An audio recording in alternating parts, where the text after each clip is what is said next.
Wakristo, wekezeni kwenye ibada. Nazungumza juu ya kujiandaa umuhimu wa ibada. Yaani ibada moja tu inaweza ikabadilisha sura ya maisha yako yote. Moja tu. Wekezeni. Yaani sijui kwa nini tuna kipindi ambacho watu wengi waliokoka sasa hivi hawajali Mungu. Hawajali.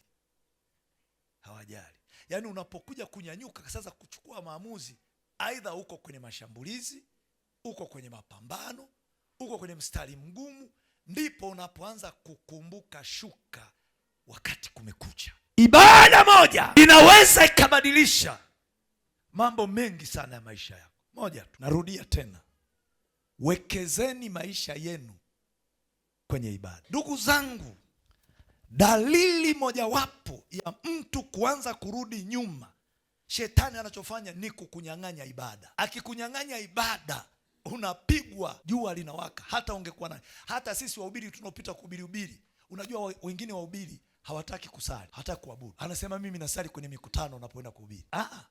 Mikutano ile ni kwa ajili ya watu wenye dhambi. Hata kama nitasimama kama bomba pale, hatusali. Njoo nafasi ya Mungu, umeacha vitu vyote. Sasa tunafanya ibada nyumbani, tunafanya ibada hapa pamoja, na ibada zozote zile ambazo Mungu atakupa. Wako waimbaji pia wa nyimbo za Injili hawanaga ibada. Wanangu, msifanye haya. Akimba tu sehemu amemwalika hapa, akimba papa kakimbia. Anaweza akawa na mialiko kwa Jumapili moja minne, anasema nipangie hapa saa 2, saa 1 mpaka saa 2, saa 1 saa 2 nina kiwanja kingine sehemu. Yaani kipindi cha sasa hivi, kipindi cha nyuma kulikuwa hamna vitu vya namna hiyo. Saa 2 saa ngapi kuna eneo anatakiwa aende, kutoka saa ngapi mpaka saa ngapi kuna eneo. Kwa hiyo akija hapa akiweka tu pale flash yake,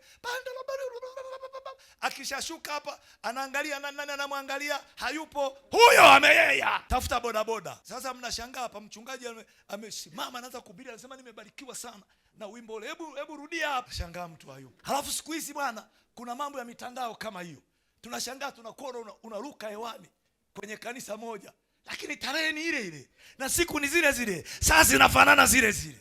Hawanaga ibada.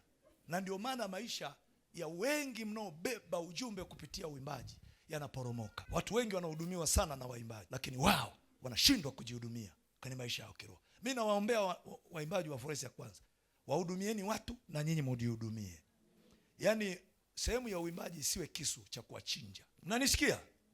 Kwa sababu hiyo ni huduma ambayo ndio imebeba kanisa, imebeba kila kitu, lakini adui ameamua kuikamata. Sasa swala la ibada ni la kila mtu.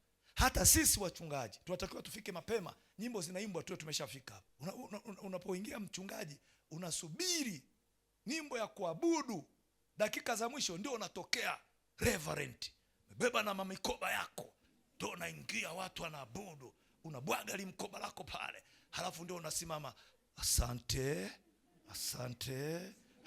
Wala hujaiona ibada ilikotoka, inakokwenda, inakoelekea, unakuja kuhubiri. Kuna wakati mwingine jumbe ulioiandaa sio ya siku hiyo, kwa sababu ya flow ya Roho Mtakatifu inakukataa. Sasa unaingia dakika za nyongeza, reverend, umebeba koba lako, watu wanakupokea, halafu unatishia watu na masuti ya kung'arung'aru kama jamani, sio? Mungu akitokea leo, sisi ni wadogo sana. Ni hivi. Jamani, Yesu asifiwe.